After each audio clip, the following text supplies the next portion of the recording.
Open your eyes and come back to your full awareness.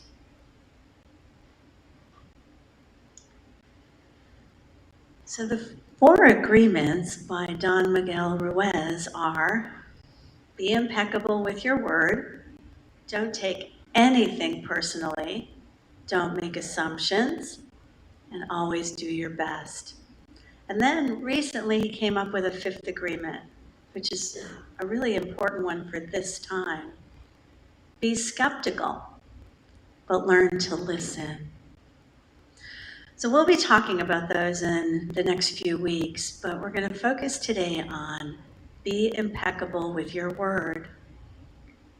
It's the most important and also the most difficult to honor, this first agreement.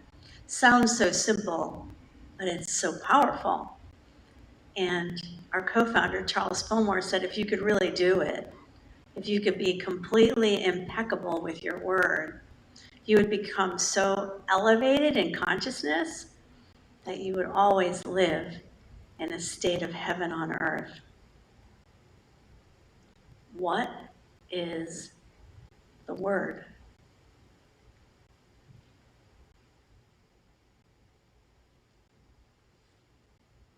From the very first chapter of the Gospel of John, in the beginning was the Word, and the Word was with God, and the Word was God.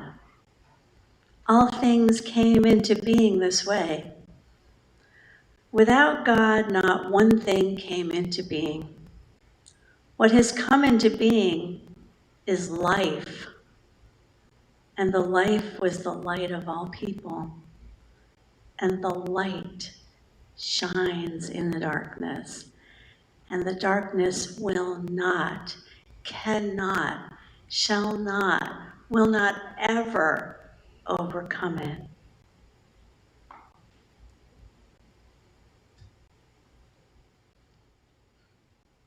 The Word is sacred creation.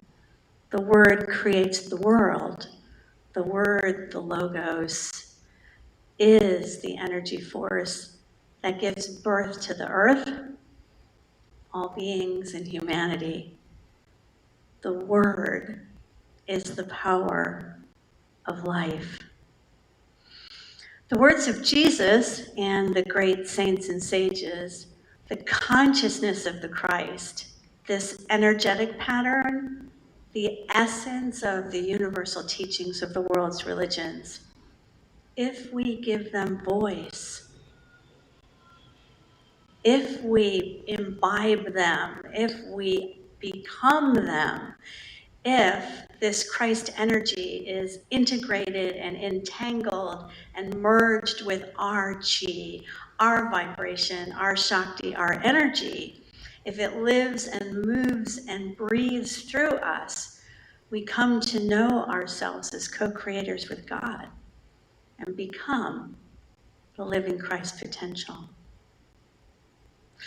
One of my teachers, a Taoist, Sun Liang Al Huang, used to say, if you want to know what you've been thinking, just look right in front of you. Your life experience begins with thought, and it expresses as sounds and words and tones and facial expressions and body language, and your spoken word actually has a vibrational pattern. Intentionally spoken words with great emotion can reach out and affect the world. And all words spoken this way affect us physiologically, who speak them, and psychically, and affect everyone around us. The spoken word has the power to affect our perception and our interactions, especially when we're vulnerable. Every thought we think, every word we speak, every tone we use, every gesture, frown, and smile makes its imprint on our brain, in our facial structure, in our gut, in our organs, through the vagus nerve that connects them all. The vagus nerve is the 10th cranial nerve, and it connects our voice, our face, our heart regulation, and it innervates every organ in our body through the diaphragm, through the very breath. Your gut reactions, if they're positive ones, create more serotonin, more happy chemicals, more healing than your brain. They're learning the same vagus stimulation that the yogis use, that comes through meditation practice, qigong, conscious breathing, and other meditation practices, when induced with electrical signals, induces health, reduces disease. Every thought, word, and nonverbal expression has the power to affect your health and the health of others. The word isn't just a symbol. It's not a bunch of empty letters. It's a force. It's a vibration. They call it Matrika Shakti in Sanskrit, for the power of words to give birth to, through the energy they have, to create what it describes. Hitler knew how to use the power of the word. He was a student of mesmerism and spiritualism and psychic power. He used words and images to manipulate and control people. Through indoctrinating people over and over with fear-based ideology, he was so strongly able to convey his message of authority that normal, intelligent people became so afraid they committed horrible atrocities against others through the power of this puny little man with a mustache to impart negative ideology. 2 words, Heil Hitler. Became the creator of mass destruction and misery beyond comprehension. Hitler and other people like him have understood the power of words and images to provoke fear, to cause a panic pandemic in people that induces a stress response of fight and flight that leads to disease, disempowerment, violence, and the devolvement of any semblance of humanity. In sharp contrast, the Buddha and Jesus and Lao Tzu and all the great spiritual masters have demonstrated and used words of power to heal and to inspire and to plant seeds of love and courage and compassion and harmony and peace and help and wholeness. The spiritual masters are always impeccable with their words. What does it mean to be impeccable with your word? It means to tell the truth. It means they did not lie. It means they didn't make false promises, that their speech was flawless, absolutely perfect, no error in it, unwavering, no hidden agenda, no pretense. They conveyed, as they were able to, in words and sounds and demonstrations, their deepest and most profound spiritual truths.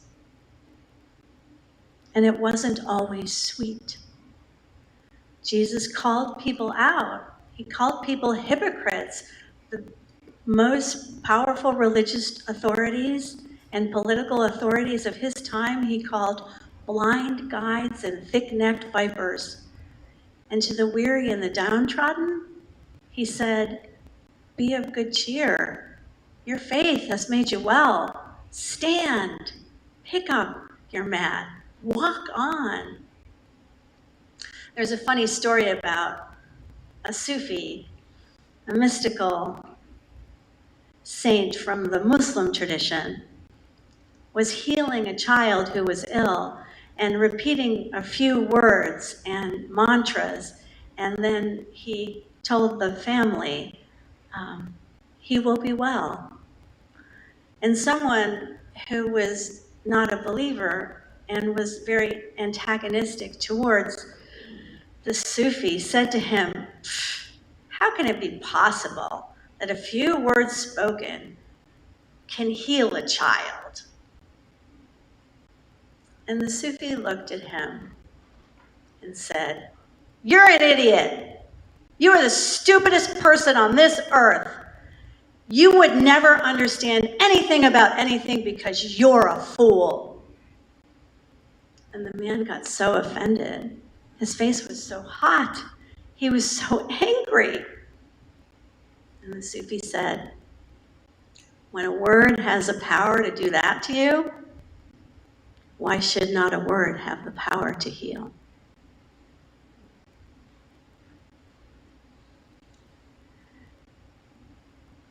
When we speak truth, and when we think the highest thoughts, like the masters, when we're impeccable with our words, there's a direct link between God, our brain, our heart, our gut, and what comes from us, out of our mouths, out of our energy field, into the world. And it resonates with all people of goodwill. We feel it, and we have these serotonin rushes when we do. Many people were healed this way through the words of Jesus, and especially towards the end of his life when he gave us the Sermon on the Mount and the Sermon on Level Ground.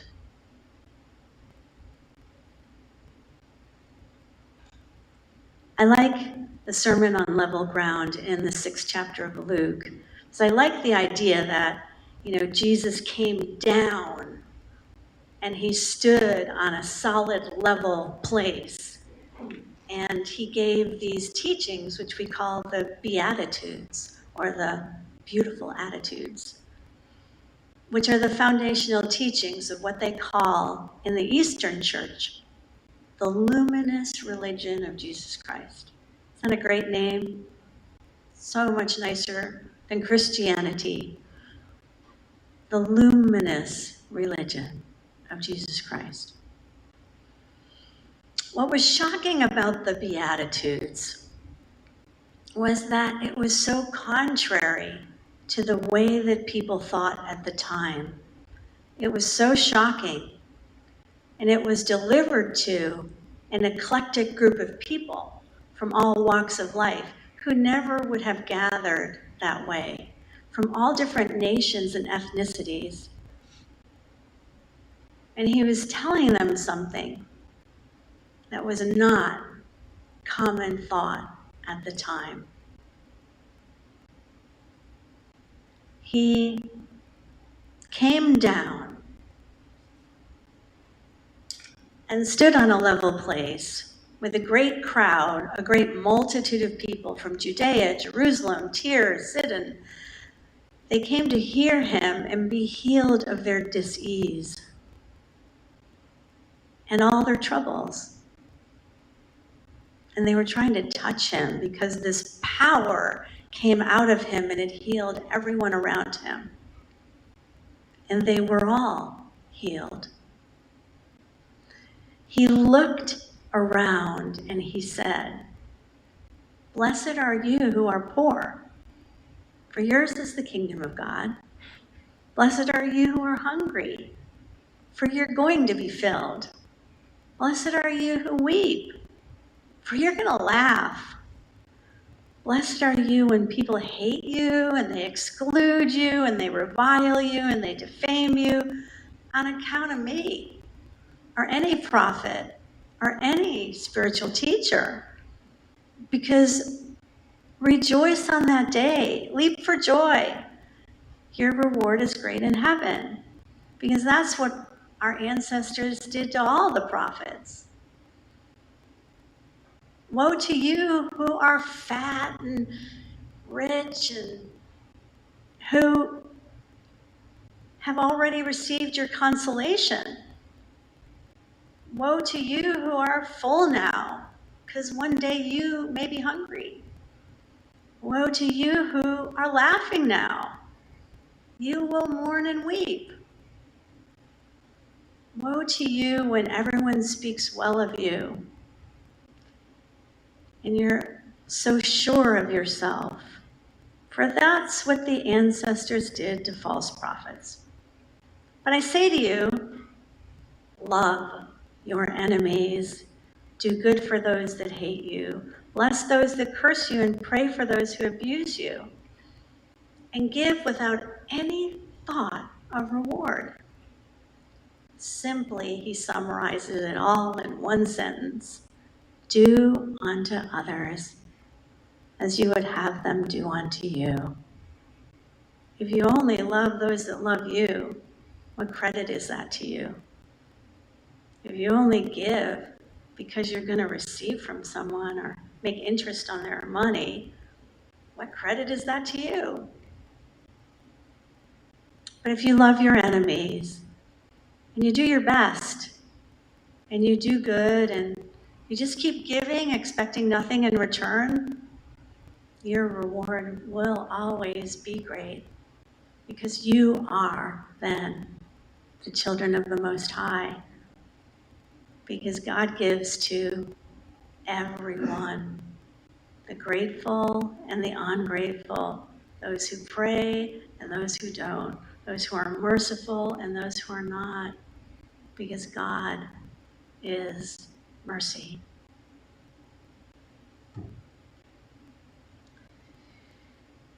In other words, in a violent, oppressive world, Jesus stood out teaching people, think good thoughts about everyone. Don't judge. Love, love, love. Do the best you can. Go the extra mile. Lend a hand. Be courageous. Be strong. Be grateful. Let love and compassion guide your way. Life is a boomerang. What goes out from us comes back to us. What goes around comes around. When you begin to see life from the perspective of the great souls, the Mahatmas, you can't put labels on things anymore. They don't make sense. Nothing is easily discerned in this world. When you begin to stop and notice your own thoughts and feelings, you stop believing everything you think and everything you hear. And you begin, as Charles Fillmore said, to watch your thoughts like a chemist watches the solution. You choose carefully what to think about, what you let your eyes light upon, what you take in, because life is an echo. It always returns to the call sent out. The louder the call, the greater the response. So, the message for be impeccable with your word is to always bless what you want to strengthen in this world.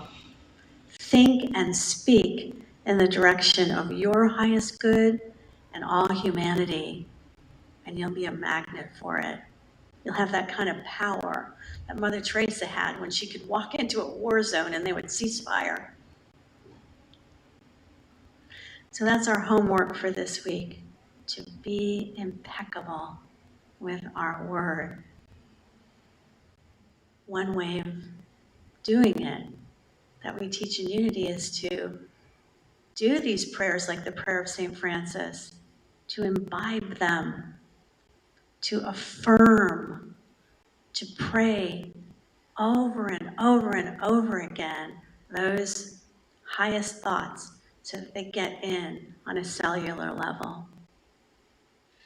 So let's affirm a few things in closing.